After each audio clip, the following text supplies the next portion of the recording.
It's the month of May, and Mari rushes through the streets to catch up with her class. She bumps into strangers but keeps going, determined not to be late.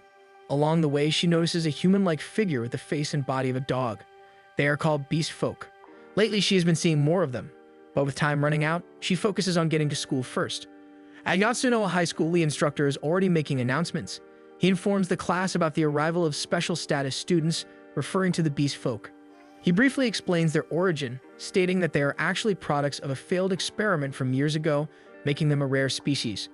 There are only about 3,000 of them in existence, all living in one area of Saitama Prefecture. Despite their differences, they are essentially like humans. Many even visit human society, so now they are given the chance to study alongside human students to better understand them. However, one student raises her concern, claiming that beast folk can be violent.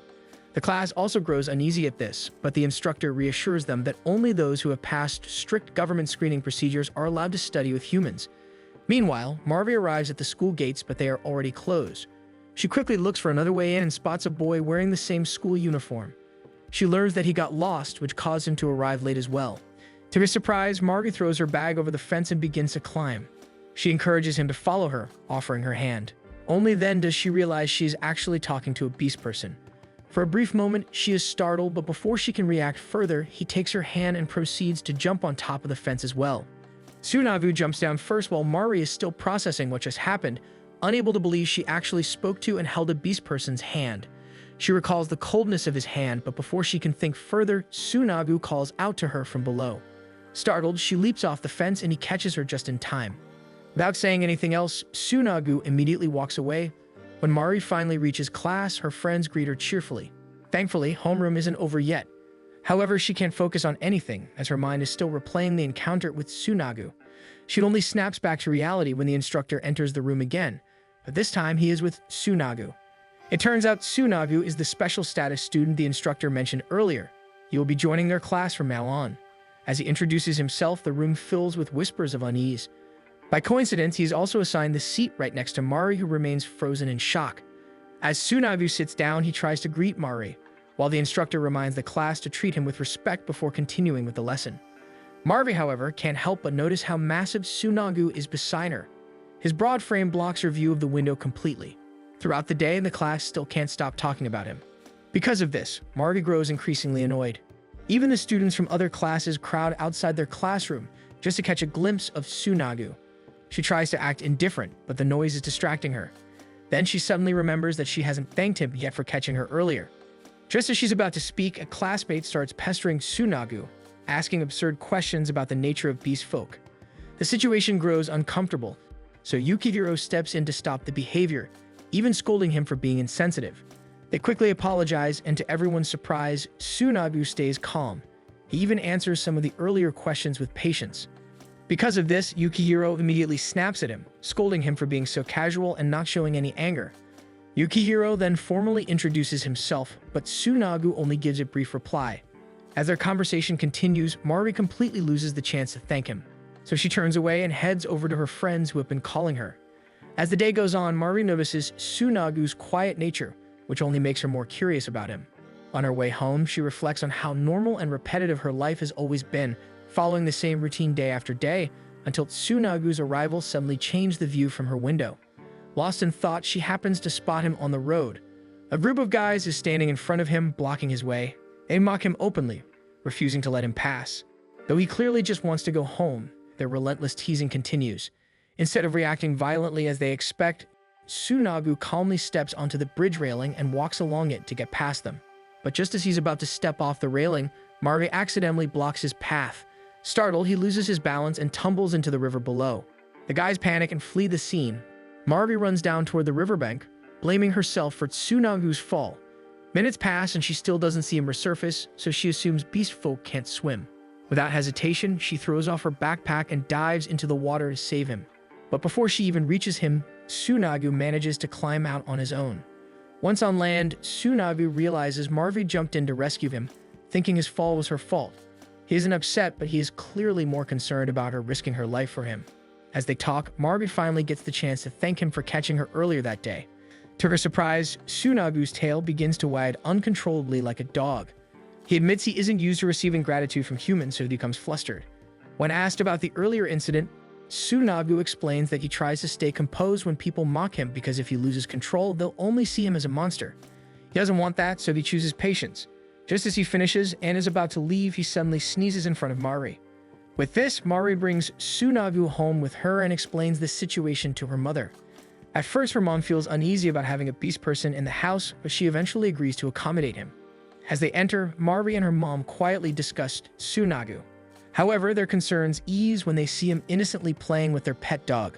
Marvin notices how gentle and sensitive he seems, even more so than most humans. Later, as Tsunagu prepares to take off his uniform, Marvi suddenly barges in. When she realizes he hasn't taken off his uniform yet, she's about to leave, but to her shock, Tsunagu casually strips right in front of her, exposing his half-naked body. Flustered, Mari washes his clothes, but her eyes can't help but notice his physique. Though covered in fur, his body is quite ripped. When she fails to reach for the detergent on the top shelf, Tsunagu immediately steps in to help. They end up standing very close and their noses accidentally touch, creating an awkward moment. With that, Marvi quickly excuses herself, leaving Tsunagu alone to take a shower. Both Tsunagu and Marvi are unsettled by the moment their noses touch. Nonetheless, both of them have their hearts pounding like crazy because of that interaction. The next day, Marvi runs around with her pet dog, Yuki. After a while, they take a break and stop on their track. She cuddles Yuki in her arms, and when the dog's snout accidentally brushes her nose, she's instantly reminded of her encounter with Tsunagu from yesterday. Meanwhile, Tsunagu is also heading to school when one of his beast folk friends catches up to him, and soon more of them gather. They proceed to ask how school is going and check on him. He insists no one is bullying him, but they don't believe him. Surrounded by more of his kind, he finally snaps, telling them he has made up his mind about attending school for the next 3 years and doesn't need to be babied. After that, he walks away, shows his ID to the guards, and they open the gate, allowing him to leave for school. That day, during PE, the class plays basketball together, and Tsunagu proves to be exceptionally skilled. After the game, his classmates can't help but praise him, and even his teammates invite him to join the basketball team. However, beast folk are not allowed to participate in official school sports. Meanwhile, Mari is watching him from the sidelines and can't take her eyes off him at all. Just by seeing his form, she's already burning up, and her friends immediately notice her flustered expression. They suspect she's curious about him, though she tries to deny it. Their conversation gets cut short when the coach whistles to settle everyone down. Apparently, the opposing team lost, so they are furious after Tsunagu scored too many points against them, and they start talking badly about him. After that, as the other students begin to leave, Marvi stays behind to return some equipment. At the same time, Tsunagu happens to do the same. They end up casually talking about the previous day while walking into the storage room. Mari also mentions his basketball skills, and his ears twitch in embarrassment, which only makes her find him even more adorable. While she's lost in thought, a pile of sports equipment suddenly starts to fall toward her, and the storage room door slams shut. It turns out the opposing team from earlier is seeking revenge for their loss against Tsunagu, so they lock the two inside, leaving them trapped. Back in the classroom, a few students notice Tsunagu's absence and begin to wonder why he's late. At the same time, the boys who trapped them arrive to report to their accomplice. They laugh among themselves, even planning to throw away Tsunagu's textbooks while he's gone. In the storage room, Tsunagu quickly jumps in front of Mari, shielding her from the falling equipment. A support pole grazes his hand, but he ignores the pain and checks if she's alright. He then tries to open the door, only to confirm that the boys really did trap them inside. Concerned, Mari takes a handkerchief from her pocket and gently wraps it around his injured hand. While doing so, she notices once again how cold his hand is. Tsunagu explains that it's usually warm, but it gets cold at school because he feels nervous. As she tends to him, his tail starts wagging again. He admits he isn't used to being treated kindly since beast folk cities don't have hospitals or doctors for minor cases, and only those who are very sick are seen by professionals. This is why Tsunagu dreams of becoming a doctor.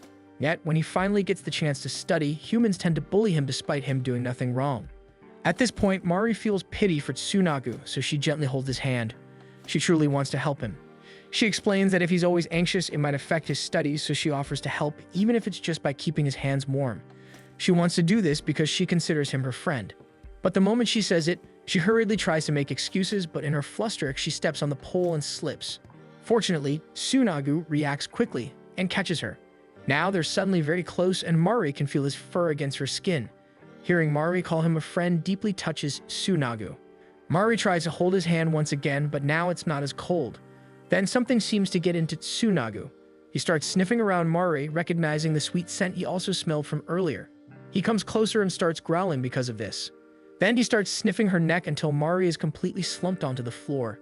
Tsunabu seems unable to control himself. Marve is terrified, but he is so strong that she cannot move.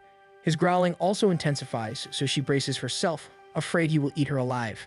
Thanks for watching. Make sure to subscribe so you don't miss new episodes every week.